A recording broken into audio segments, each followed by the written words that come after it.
sa aeroplano o sa bus. Hindi pwede yung nakaupo ka lang. Di ba mayroong nagsasala na nakaganon lang. Gumaganon-ganon lang. No. Pagka obligadong pagdarasal, kailangan nakatayo ka. So tatayo ka dun sa aeroplano. Allahu Akbar. Tapos, Allahu Akbar. So siyempre, kung ano lang yung kaabot, kaya mong abutin. Sami Allahu liman hamida. Then, uupo ka. Allahu Akbar. Magsusujud ka nun. Allahu Akbar. Allahu Akbar.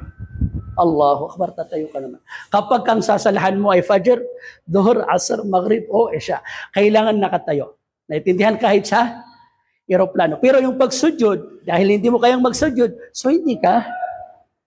Kung ano lang yung kakayanin mo. Naintindihan? So ganun din dapat sa bus. Kung magsasala ka sa bus, dapat tumayo ka. Allahu Akbar. Kailangan lang uupo kapag susujud ka. Naintindihan? Pagka fard ang sasalahan mo. Pero pag sunna ang sasalahan mo, okay lang na.